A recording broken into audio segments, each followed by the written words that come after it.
O técnico Tite completou agora 3 jogos só pelo Flamengo. É muito pouco, 2 vitórias, 1 derrota no último jogo contra o Grêmio, 3-2 lá na Arena do Grêmio.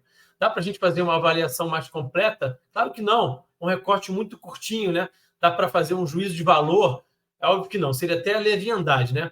O que dá para fazer? Dá para a gente falar sobre alguns pontos, dá para a gente observar algumas situações essas que me chamaram a atenção, né?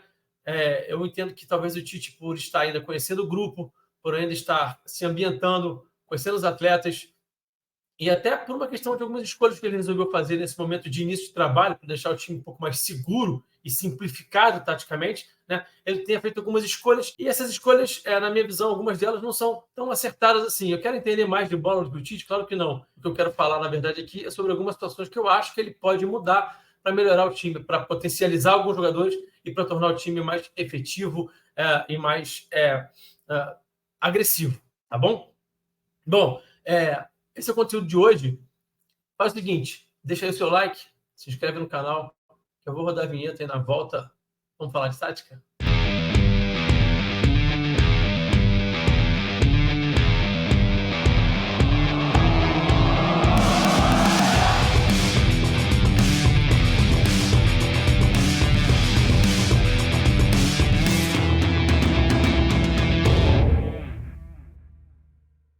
Aquele recado rápido antes da gente seguir para o conteúdo, é claro que é o curso Explorando o Jogo do Laboratório do Futebol. Não perde a oportunidade.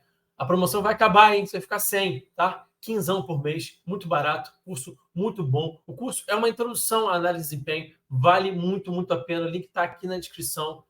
Clica aí, garanto o seu, não dá mole, não vacila, porque vale muito a pena. Fechado? Então, vamos falar aí sobre o que o Tite pode fazer para melhorar um pouquinho esse time do Flamengo. Vamos nessa.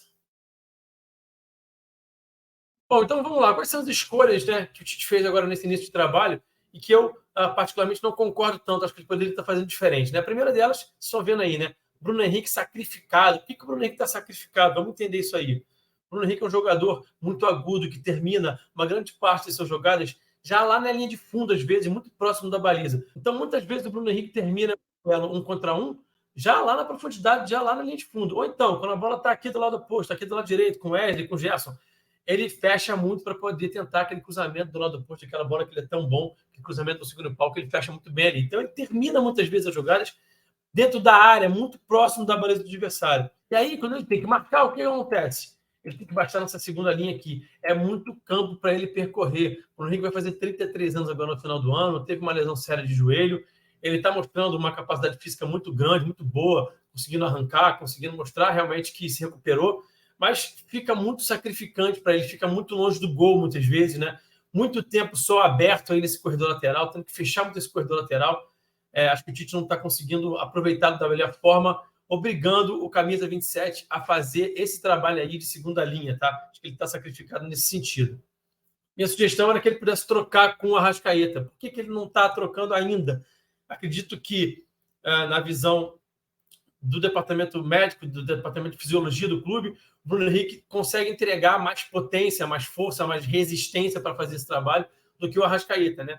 Talvez para 2024, com uma pré-temporada, com um trabalho bem feito aí no Arrascaeta. Não, o Arrascaeta é mais jovem, né, do que o Bruno Henrique, né, gente? Então, em tese, dá para o Arrascaeta passar nessa segunda linha. Era como o Jesus fazia, tá? Às vezes eles trocavam, mas na maioria das vezes era o Arrascaeta que fazia esse papel aí, como vocês estão vendo na tela. Até porque, né, o Arrascaeta não termina jogadas lá tão próximo da baliza, né? O Arrascaeta é um cara que está ali para fazer aquele último passo, para finalizar de média distância. Ele entra na área, é claro, mas não tanto quanto o Bruno, né? E como eu já falei, mais jovem, né? Em tese, tem mais capacidade de aguentar esse vai e vem, sustentar esse trabalho de ter que voltar nessa segunda linha. Então, talvez a gente consiga já ver isso em 2024, espero que sim. Acho que isso ia potencializar o time, até para também a questão do contra-ataque, né? O Bruno Henrique já ser o cara a receber essa bola nas costas da última linha, já ser o cara a receber essa bola em 1 contra 1, né? Então, até nisso também, ele também é subaproveitado, ele fica ali numa situação ali de contra-ataque que não é ideal para ele. Outra coisa que eu quero falar que eu acho importante, primeira fase de construção. Não está me agradando muito a primeira fase de construção do Flamengo. Por quê? Vamos lá. O Tite está optando por construir com muita gente, tá? São 6 jogadores, se a gente não for nem falar do Rossi, mas de linha, 6 jogadores, tá? 4 mais 2, os 2 zagueiros, os 2 laterais e os 2 volantes, tá? E aí, primeiro de tudo, acho que os adversários do Flamengo poucas vezes some com tantos atletas assim para o Flamengo precisar ter tantos atletas na sua construção. Muitas vezes os seus adversários vão subir só com 1, 2, 3 jogadores, né? Ainda mais assim naquele bloco mais alto, aquele cara mais avançado. São no máximo 2. Então, não precisa de 4, por exemplo, né? Como você vê às vezes o Wesley, Fabrício Bruno, Léo Pereira e o Ayrton Lucas ali naquela base da jogada, né? E você ainda tem os 2 volantes. É muita gente, tá? E não me parece ser algo producente, tá? Também tem a questão do Maia, eu vou falar sobre a questão do Maia daqui a pouco também, do próprio Ayrton Lucas também. Mas, e aí você acaba tendo muita gente para construir no início da jogada e tem pouca gente para agredir a última linha, para chegar em último terço. Você tem que esperar esse time andar com o bloco inteiro. Você acaba deixando o time lento, o time progride de uma forma lenta, porque quando você consegue trocar passe e avançar, você tem um problema que é ter pouca gente. Então, às vezes, tem que esperar essa turma que estava aqui na primeira fase da construção, alguns desses jogadores, avançarem. Olha só isso aqui, ó. A gente viu isso aqui no jogo contra o Grêmio, né? O Flamengo conseguiu avançar rápido, conseguiu uma tabela rápida com o Gerson e o Arrascaeta. O Arrascaeta tinha essa bola limpa aqui e não tinha para quem tocar a bola, porque o time ainda não tinha chegado, né? Tem muita gente lá na primeira fase de construção. Então, olha aqui, à frente da área do Grêmio, sem nenhum atleta do Flamengo gerando essa linha de passe para receber, finalizar de média distância ou tentar um passe nas costas da última linha. Então, isso para mim é um problema que o Tite tem que resolver. É uma escolha que ele está tendo, mas acho que ele pode repensar essa situação, tá? Thiago Maia subaproveitado. Já falei até sobre isso no Twitter e quero falar sobre isso com vocês agora nesse vídeo. O Thiago Maia está fazendo esse papel aí de pivô, né? Duplo pivô com o Pulgar, essa saída de bola, dando essa sustentação para essa primeira linha aí, né? Um 4+2, e que ele está fazendo esse pivô com o Pulgar.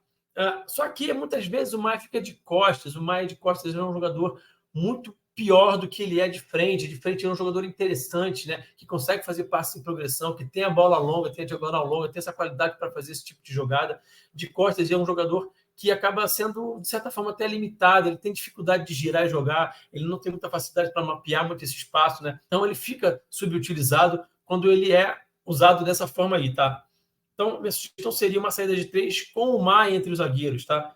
Essa seria minha sugestão, até porque você consegue adiantar um pouquinho mais o Ayrton Lucas e o Wesley, você consegue abrir o campo, dar amplitude para o time, né? Coloca o Pulgar só como único pivô ali, faz esse 3+1 Pulgar. O Pulgar tem essa capacidade de ser esse cara ali na frente dos 3, da saída de 3, né? Faz esse 3+1, ele consegue achar essas linhas de passe, consegue jogar de costas, consegue tocar de primeira, consegue girar e jogar. E, eventualmente, você pode ter também o Arrasca baixando um pouquinho, o Gerson baixando um pouquinho, para poder dar um suporte para o Pulgar nessa saída de bola, né? Mas, acima de tudo, acho que o importante aí é ter o Maia vendo o jogo de frente, né? Potencializar o Maia. Isso vai ajudar a progressão do time, vai potencializar o jogador.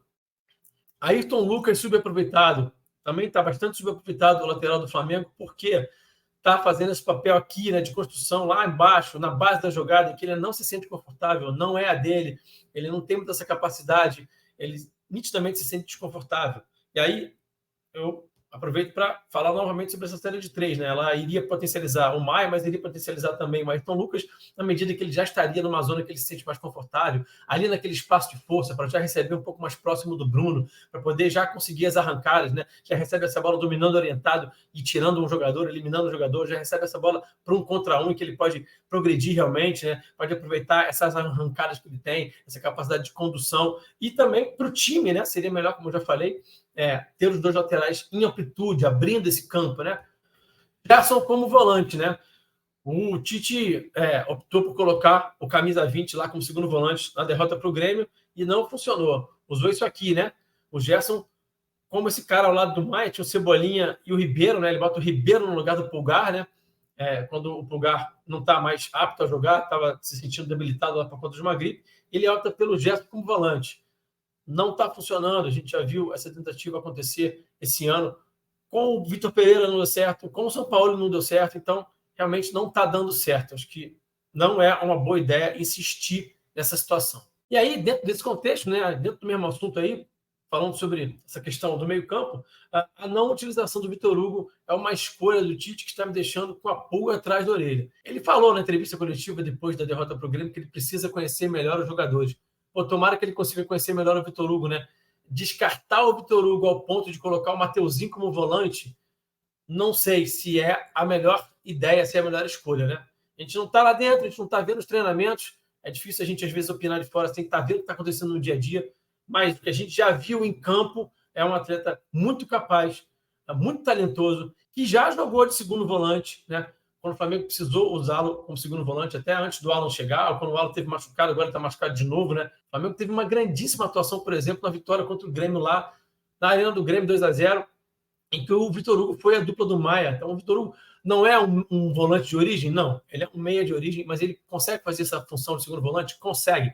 Talvez não com a mesma força, com a mesma capacidade de desarme, né, que o Pulgar, né? Maia e Pulgar é uma dupla de volante mais capaz de defender? Claro que é. Vitor Hugo consegue defender melhor do que o Gerson na frente da área, consegue ser um segundo volante mais enérgico, mais combativo do que o Gerson? Sim, na minha opinião, sim. Tá? Então, o que eu sugiro aí para o Tite, eventualmente, quando ele não tiver o Pulgar, não tiver o Thiago Maia, ele não vai ter o Pulgar, inclusive, no próximo jogo aí, do Flamengo contra o Santos, né? Tite, pensa com carinho, Adenor, meu camarada. Bota o Vitor Hugo, né? Mantém a estrutura do time. De repente, pensa nessa situação do Arrascaeta ser esse cara na segunda linha aí e joga com o time dessa forma aqui contra o Santos para poder ser com a vitória. Bom, esse foi o conteúdo de hoje. Espero que vocês tenham gostado. Tá aí meus palpites, meus pitacos. Eu sei que vocês, quando chegam aqui nos meus vídeos para assistir meu conteúdo, querem ouvir minha opinião, né? Então, estou aqui trazendo minha opinião sobre o que eu acho que pode melhorar. Isso é uma caça às bruxas? Isso é uma crítica? Isso é uma corretada no trabalho do Tite? De forma alguma, né? Como eu já falei, o Tite está começando um trabalho, está iniciando, está conhecendo os jogadores, está ainda se ambientando, então é muito natural que ele faça algumas escolhas que não sejam tão acertadas assim. E a vida do técnico é essa mesmo, né? Até para técnicos que têm um trabalho um pouquinho mais longo, né? Faz parte, é assim que funciona. Você às vezes faz escolhas e elas acabam não dando certo. Tá bom? Obrigado mais uma vez pela audiência, obrigado pela parceria. Deixa o like no vídeo, se inscreve no canal, vira membro do canal, clica aqui em Seja Membro, tá? E é isso. Um grande abraço e eu fui.